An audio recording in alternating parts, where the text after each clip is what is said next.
டேய் செந்தில், அந்த வீட்டுக்கு நம்ம செய்ய வேண்டிய கடமைகள் நிறைய இருக்குடா. நாளைக்கே போய் மில் நிர்வாகத்தை கௌரி கையில முழுசா ஒப்படைக்கிறதுக்கு உண்டான வேலையை பாருடா. அதன் மூலமா அவ குடும்பத்துக்கு என்ன பண்ணணும்னு நினைக்கிறாளோ அவ விருப்பப்படி செய்யட்டும். எல்லாமே ஓகே தாமா, கௌரியோட கையெழுத்து மட்டும் தான் வேணும்.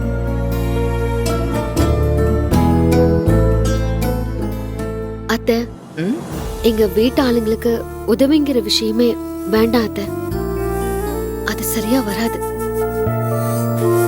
பொண்ணை கட்டி கொடுத்துட்டு சொத்தை சுருட்டுறாங்கன்னு எங்க குடும்பத்துக்கு ஒரு கெட்ட பேரு கண்டிப்பா வரும். அப்போ கல்யாணத்துக்கு முன்னாடி சொன்னதெல்லாம் அவங்கள கைவிட்டுட கூடாதுன்னு நான் தான் அத்தை சொன்னேன். ஆனா அதுக்கு அர்த்தம் இது இல்லையா அத்தை? அப்போ அவங்க வாழறதுக்கு ஒரு நல்ல வழிய காமிச்சா போதும் அத்தை. அப்படி ஏதாவது செய்யறதுதான் எனக்கு சரின்னு படுது. இல்லனா உங்க சொத்தையெல்லாம் நாங்க சுருட்டுற மாதிரி நாக்கூசாம பேசுவாங்க. இத பாரு, எல்லா நேரத்திலயும் உன் பேச்சாலேயே என்ன கட்டி போட்டுறாத. உன் பேச்சுப்படியே நான் நடந்தாலும் அப்ப இதெல்லாம் என்ன செய்யறது?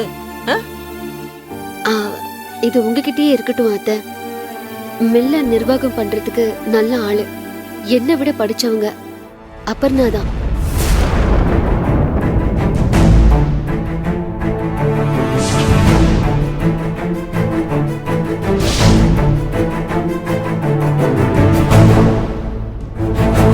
அது சரிம்மா, அபர்ணாக்கு இந்த பொறுப்பை கொடுக்கலாம். ஆனா ரொம்ப வேகமா கல்யாண ஏற்பாடு பண்ணிட்டு இருக்கோம். வரப்போற மாப்பிள்ள எப்படி இருப்பானோ என்னவோ, எதுவுமே தெரியாம இந்த முடிவு எடுக்கிறதெல்லாம் எனக்கு உடன்பாடு இல்லம்மா.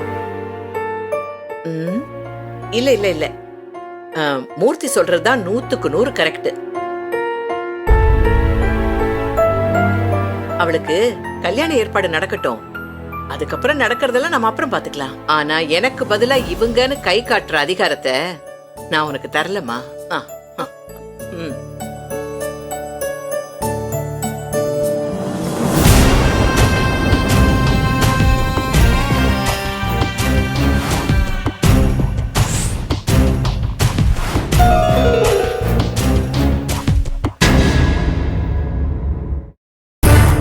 என்னைக்காவது ஒரு நாள் நான் நினைச்சது நடந்துடாதா? என் தங்கச்சி வாயிலேருந்து இந்த நான் வச்சுக்க அப்படின்னு ஒரு வார்த்தை வந்துடாதான்னு தவமா தவம் கிடக்க. அளவு காத்த கிளியாட்டம் இப்ப நான் ஆயிட்டனே. நேர்த்தி வந்ததெல்லாம் நெஞ்சில இடம் போட்டு உக்காந்துருக்க. ஆனா இத்தனை வருஷமா உடன்பிறப்பா கூட நிக்கிறனே, நம்மளை வெத்து பயலாதானே வச்சிருக்காங்க. இத விதின்னு சொல்றதா இல்ல இந்த கேவலத்துக்கு வேற ஏதாவது பேர் இருக்கான்னு தெரியலையே. இங்கிருந்தோ வந்து சேர்ந்தவளுக்கு மனசிறங்கி குடுக்க மனசு வந்தாலும் கூட பிறந்த ரெண்டும் குறுக்க பூந்து கும்மி அடிக்கிறாங்களே. இனி வரவே வராது, வராதே, வாய்ப்பு இல்ல, வாய்ப்பே இல்ல. ஏப்பா, உங்களுக்கு ஏதாவது மர கண்டுடுச்சா? இப்படி உளறிக்கிட்டு இருக்கீங்க? அது ஒண்ணு இல்லடி, அவரை லூசு மாதிரி தான் நம்ம நினைச்சிட்டு இருந்தோம். ஆனா நான் ஒரு லூசு தானே நிரூபிச்சிட்டாரு உங்க அப்பா. ஆமாண்டி, நான் லூசுதான், லூசுதாண்டி, நான் லூசுதாமா, நான் லூசுதான். நான் லூசா இருக்கிறதுனாலதான் இத்தனை நாளா இந்த வீட்டுல நம்ம ஒட்டிக்கிட்டு இருக்க முடியுது. நானும் என் புத்திசாலித்தனத்தை காட்டுறேன்னு உங்களாட்டம் ஏட்டிக்கு பூட்டியா பேசிக்கிட்டு இருந்தேன்னா எப்பவோ வண்டியை கட்டி 3 பேரையும் அனுப்பிட்டு இருப்பாங்க. இதெல்லாம் மாறணும். 2 பேர்ல யாரையாச்சும் ஒருத்தவங்கள கொன்னாதான் ஒரு வழி கிடைக்கும்னா அவங்கள கொல்றதுக்கான வேலையை பார்க்க வேண்டியதுதான். அப்பா என்னங்க பண்ணுது? என்னங்க பண்ணுது? அப்பா என்னாச்சு? எங்க கொஞ்சம் அமைதியா இருந்திருக்கலாம்ல, எதுக்கு டென்ஷன் ஆயிட்டு இருக்கீங்க? ஒண்ணு இல்ல. அப்பா இந்தாங்க, இந்தாங்க குடிங்க. அப்பா என்னென்னமோ மாதிரி பண்ணிக்கிட்டு இருக்கீங்கப்பா, கூலா இருங்க. இவ்வளவு எமோஷனல் வேண்டாம்ப்பா. கூலா இருக்க முடியலம்மா. வந்துடும் கிடைச்சிடும் மனசுக்குள்ள ஒரு நம்பிக்கையை வளர்த்து வச்சுக்கிட்டு அது கிடைக்காம கெட்டு போயிடுச்சுல்ல, அதாம்மா பிரச்சனை. அதனால வர்ற குழப்பம்தான். இனி என்ன செய்ய போறேன்னு தெரியலையே. புலம்பிட்டா உண்மைதான். குழம்பிட்டா என்ன நடந்துரும்? சரிதான், குழம்புனா ஒன்றும் கிடைக்காது. ஆனா மனசு கொஞ்சம் ஃப்ரீயா இருக்கும்ல. நடந்த கொடுமைக்கெல்லாம் யாரு காரணம்னு தெரியுமா? எங்க அப்பா. நான் சொல்லணும், எங்க அம்மாவோட அந்த ஆளு நிறுத்திருந்தான்னா நான் இப்ப மகாராஜா. ஆனா ரெண்டாவது ஒன்ன கட்டாம் பாரு, அங்கதான் என்னுடைய திசையே மாறிச்சு. அப்பா, அந்த அம்மாவுக்கு பிறந்தவதான் இந்த அன்னபூர்ணி. பிறந்த அன்னையிலிருந்து எங்க அப்பனுக்கு பாசமானவள் ஆயிட்டா. அவ ராசிக்காரி பேரை வாங்கி விட்டா. என்ன பெத்த தாய்க்கு சல்லி காசை எழுதி வைக்காம என் பாட்டம் பூட்டம் சம்பாரிச்ச அத்தனை சொத்தையும் அன்னபூர்ணி அம்மா மேல எழுதி வச்சுட்டான் எங்க அப்பன். அவ எல்லாத்தையும் அன்னபூர்ணி மேல எழுதி வச்சுட்டு போயிட்டா. அன்னைக்கு ஆரம்பிச்சதுதான் காவடி தூக்குற வேலை. இன்னைய வரைக்கும் தூக்கிட்டு இருக்கேன். ஏன் என் சொத்துக்காக நான் போராடல? நாளைக்கு என் பொண்ணாவ பிள்ளைங்க யாருக்காச்சும் கட்டி வைப்பா. நமக்கு எதுக்குடா சொத்துன்னு நினைச்சிட்டு நான் இருந்துட்டேன். அதுலயும் மண்ணு உழுந்துச்சு. இன்னும் எதுக்குடா காவடி தூக்கிட்டு இருக்கேன்னு எனக்கு வெக்கமா இருக்கு. இதுக்கு பேசாம செத்து தொலைஞ்சிடலான்னு இருக்கேன். என்னங்க நீங்க? ஐயோ, என்னங்க நீங்க? அப்ப என்னப்பா? கொஞ்சம் நிதானமா இருந்து எங்களை சொல்லிட்டு இப்ப நீங்களே அமைதியா இருங்க.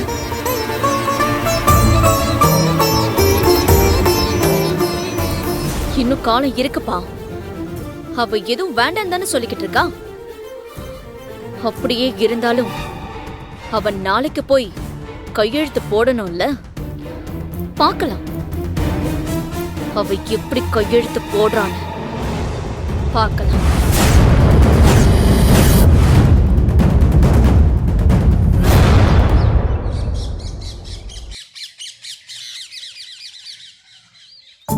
ஏண்டி, உண்மையிலேயே வண்டி ரெடி ஆகலையா? இல்ல ஏதாவது பைக் லிஃப்ட்டுக்காக ரெடி ஆகாத மாதிரி நடிக்கிறியா? இதுல என்ன நடிக்க வேண்டியிருக்கு? உண்மையிலேயே வண்டி ரிப்பேர் தான். நம்பிட்டேன் தாயே. அவனை பார்த்தாலே பயங்கரமா பில்டப் பண்ணுவ. பொய்யான போனுக்கு பதில் சொல்லியெல்லாம் நடிப்ப. ஆனா அன்னைக்கு ஒரு பேச்சுக்கு சொன்ன உடனே ஓடி போயிட்ட. ஓடியெல்லாம் போகல, பைக்ல தான் போனேன். உன் காமெடி சிரிச்சிடவா? ஹேய், பாத்தியா? நீ இப்ப கிண்டல் பண்ண ஆரம்பிச்சுட்ட. இதுல என்னடி கிண்டல்? உண்மையதான் சொன்னேன். அதுவும் நான் ஒன்னும் தப்புன்னு சொல்லலையே. தப்பு தாண்டி. நான் எல்லாம் என் குடும்ப சூழ்நிலையை உணர்ந்து பார்த்து நடந்துக்கணும். நீ என்னடி படக்குன்னு சீரியஸா மாறிட்ட? அவன் என்ன முன்ன பின்ன தெரியாதவனா? சொந்தக்காரன். அது மட்டும் இல்ல, உன் லட்சியத்துக்கு ஏத்த மாதிரி பணக்காரன். அதுக்காக தான் பைக்ல ஏறி போனேன்னு சொல்ல வரியா? இல்ல தாராளமா போலான்னு சொல்ல வரியா? ஏய், கூல். நான் இப்ப என்ன தப்பா சொல்லிட்டேன்? ஒன்னும் சொல்லல. கொஞ்சம் பேசாம அமைதியா வா, போதும்.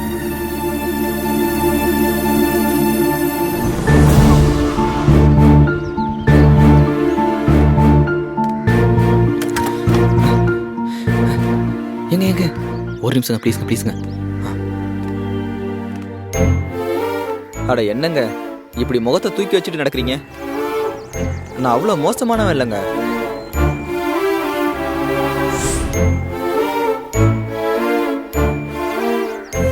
அவங்கள ஏங்க முறைக்கிறீங்க? ஒரு நிமிஷம் இந்த நல்லவனுக்காக ஒதுக்குங்களேன். ஆமாமா, ரொம்ப நல்லவங்க தான். அதான் அன்னைக்கு பைக்ல போகும்போதே நல்லா தெரிஞ்சிருச்சே. என்ன சொல்லணுங்க? சொன்னதும் ஏறி வந்தேன்ல. அதுக்கா இவ்வளோ கோவம்? நான் விளையாட்டா செஞ்சேங்க. விளையாட்டு தாங்க. உங்கள மாதிரி ஆளுங்களுக்கு எல்லாமே விளையாட்டு தான். என்னங்க இவ்வளோ எமோஷனல் ஆயிட்டீங்க? என்ன நம்புங்க, நான் ரொம்ப நல்லவன். இப்போ என்னோட பைக்ல வந்து பாருங்களேன், நான் நிரூபிச்சு காட்டுறேன். ஐயா சாமி, அதுக்கு வேற ஆளை பாருங்க. ஏங்க ஒரு நிமிஷம் நில்லுங்க. நில்லுங்க. பேசாம வழியை விடுங்க. ஏய், என்ன பண்ற? ஏய்,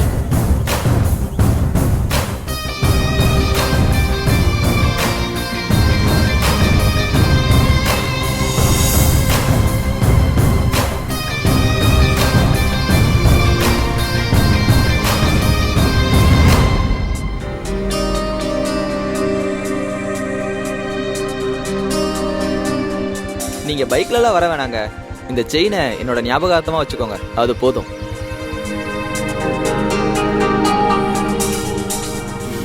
இப்பயும் நான் எதுவும் தப்பா நினைக்கலம்மா. சி போடி.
நினைச்சேன்.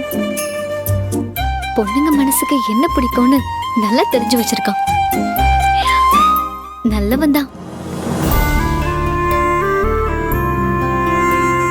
எங்கடி சின்ன வந்த மாதிரி இருந்துச்சு, ஆளை காணோம். வந்துட்டாமா. நேரா ரூம்குள்ள போனா கதவை தாழ் போட்டா இன்னும் வெளியில வரல. பரவாயில்லையே. வெளியில இருந்து வந்த உடனே ட்ரெஸ் சேஞ்ச் பண்ணுன்னு சொல்லுவேன். இப்ப அவளுக்கு பொறுப்பு வந்துருச்சு போல இருக்கு. ட்ரெஸ் சேஞ்ச் பண்ண போயிருக்கா.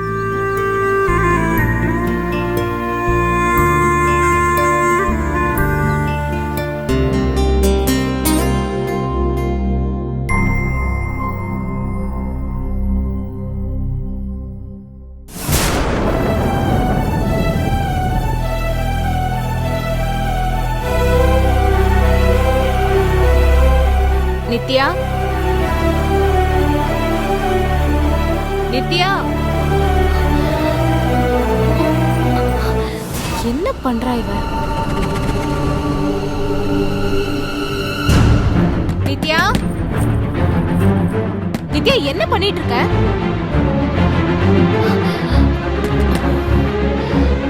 ஏய், கதவை ஓபன் பண்ணு. இந்த திரைப்படத்தை முழுமையாக கண்டு மகிழ உடனே டவுன்லோட் செய்யுங்கள் Raj digital TV OTT app. வருடத்திற்கு வெறும் 299 ரூபாய் மட்டும்.